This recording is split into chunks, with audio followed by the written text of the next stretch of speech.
রাজ্যে বিধানসভা নির্বাচনের নির্ঘণ্ট ঘোষণা হতেই বাড়ছে রাজনৈতিক পারদ। প্রতিটি রাজনৈতিক দলই তাদের কর্মীদের নিয়ে কোমর বেঁধে নেমে পড়েছে ময়দানে। এই আবহে কালিয়াগঞ্জ বিধানসভা কেন্দ্রেও চলছে উত্তেজনার পারদ। তৃণমূল কংগ্রেসের প্রার্থী হিসেবে নিতাই বসুর নাম ঘোষণা হওয়ার পর থেকেই তিনি আর সময় নষ্ট করতে রাজি নন, বরং জোর কদমে শুরু করে দিয়েছেন নির্বাচনী প্রচার। রাজনৈতিক মহলের মতে কালিয়াগঞ্জ বিধানসভা কেন্দ্রটি বরাবরই তৃণমূলের কাছে এক বড় চ্যালেঞ্জ। দীর্ঘ সময় ধরে এই আসনটি বিরোধীদের শক্ত ঘাঁটি হিসেবে পরিচিত। তবে এবার সেই চেনা সমীকরণ বদলে দিতে মরিয়া তৃণমূল শিবির। তৃণমূল নেত্রী মমতা বন্দ্যোপাধ্যায়কে এই আসনটি উপহার হিসেবে তুলে দিতে মরিয়া প্রার্থী নিতাই বৈশ্য। কালিয়াগঞ্জ থেকে অনুপ জয়সওয়ালের রিপোর্ট, বিগ নিউজ বাংলা। সন্ধ্যায় প্রচার সারলেন।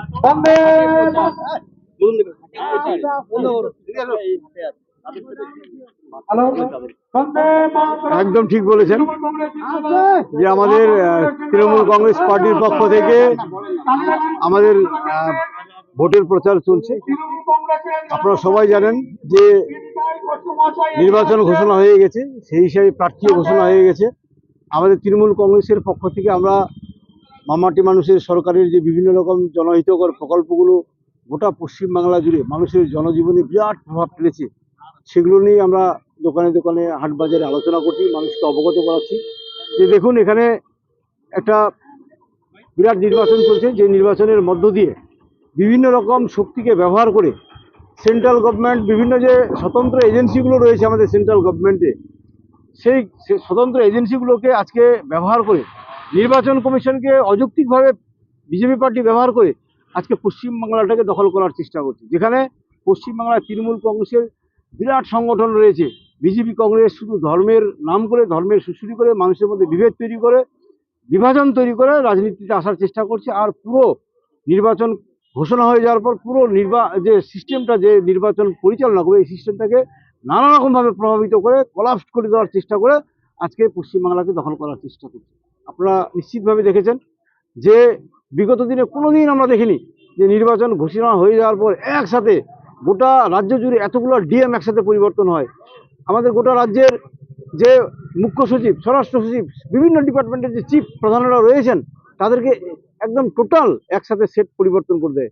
আপনারা জানেন যে নির্বাচনের একটা বিরাট কর্মকাণ্ড, বিরাট অভিজ্ঞতা দরকার থাকে। সেই প্রশাসকরা আজকে যদি সেই জায়গা থেকে সরে যায়, তাহলে নির্বাচন কীভাবে হবে, সেটা আমাদের বড় প্রশ্ন রয়েছে। সেটাই আমরা জনসাধারণকে বলছি, পশ্চিমবাংলা আমরা খুব ভালো রয়েছি।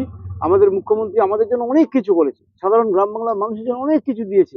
পাশাপাশি অনেকগুলো রাজ্য আছে যেগুলোতে মানুষ কিছু পায় না। সেটাই আমরা সাধারণ মানুষকে বলছি, মানুষ স্বাধীনভাবে বিবেচনা করবে। এখানে দুজন প্রার্থী, আরও কয়েকজন প্রার্থী বিভিন্ন দলের রয়েছে। একদিকে উল্টো দিকে একজন সাধু মানুষ, তার বিভিন্ন ত্যাগী জীবন শেষ করে দিয়ে আবার রাজনীতিতে এসেছে। রাজনীতি কিভাবে কাজ করতে হয়, মানুষের কথায় কিভাবে যোগাযোগ রাখতে হয়, সেটা বিরাট একটা ক্ষেত্র। সেটা কিভাবে সামলাবে তার কোনো অভিজ্ঞতা নেই। এবং সাথে আবার আমরা বহিরাগত পেয়েছি। আমরা বিগত দিনে সোমেন রায় নামে ফালাকাটার একজন মানুষকে পেয়েছিলাম বিধায়ক হিসেবে এখানে। সে মানুষকে আমরা কখনো দেখতে পাইনি। এটা আমার কথা নয়, আপনি যে কোনো মানুষকে জিজ্ঞাসা করবেন কালিয়াগঞ্জে, তাকে আমরা কোনোদিন দেখতে পাই না এখানে। আরেকজন মানুষ আবার বিজেপির পার্টির পক্ষ থেকে দাঁড় করিয়ে দিয়েছে একজন সন্ন্যাসী মানুষকে। সে সন্ন্যাস জীবন ত্যাগ করে দিয়ে আবার রাজনীতিতে নেমেছে, ভোটের ময়দানে নেমেছে। তাও আর বাইরের অন্য জায়গার একজন প্রার্থী এসেছে, তার না আছে এখানে বাড়ি, না আছে ঘর, তার না আছে সংসার পরিজন। সেই মানুষটা আবার নতুন করে রাজনীতির ময়দানে নেমেছে। তো সেটাই মানুষকে বলছি, মানুষ স্বাধীনভাবে সিদ্ধান্ত নেয়। আমাদের কালিয়াগঞ্জের মানুষ অত্যন্ত ভালো, সহজ সরল, স্বাধীনভাবে চিন্তা ভাবনা নিতে পারে। তাদের সামনে একদিকে পশ্চিমবাংলার বিভিন্ন উন্নয়নমূলক প্রকল্প এবং সাথে কালিয়াগঞ্জ আমাদের যে অর্ধসমাপ্ত কাজগুলো আছে, যে কাজগুলো আমাদের খুব দরকার, হসপিটাল, স্বাস্থ্য, আমাদের ব্লাড ব্যাংক, আমাদের একটা গার্লস কলেজ, যেগুলো আমাদের খুব দরকার, যেগুলো পশ্চিমবাংলার সরকারের সাথে সাথে আমরা যদি এখানকার সমকক্ষ তৃণমূল কংগ্রেসের একটা প্রার্থীকে আমরা না জিতাতে পারি, তাহলে সেই কাজগুলো কখনোই আমাদের পূর্ণ হবে না, অপূর্ণ থেকে যাবে। সেটাই আমরা মানুষকে বোঝাচ্ছি, মানুষ স্বাধীনভাবে সিদ্ধান্ত নেবে। দাদা, এই যে গ্রামে গ্রামে যাচ্ছেন, কতটা সারা পাচ্ছে? সারা অসম্ভব ভালো, কারণ গ্রামের মানুষ, গ্রামের যুব সম্প্রদায়, গ্রামের বইয়েরা এই মুখ্যমন্ত্রীর কাছ থেকে যেভাবে উপকার পেয়েছে, আজকে বয়স্ক মানুষরা যেভাবে উপকার পেয়েছে, আজকে কৃষকরা যেভাবে উপকার পেয়েছে, তার যদি 45, 55 বা 60% মানুষ মনে রাখে, তাহলে ফাটাফাটি।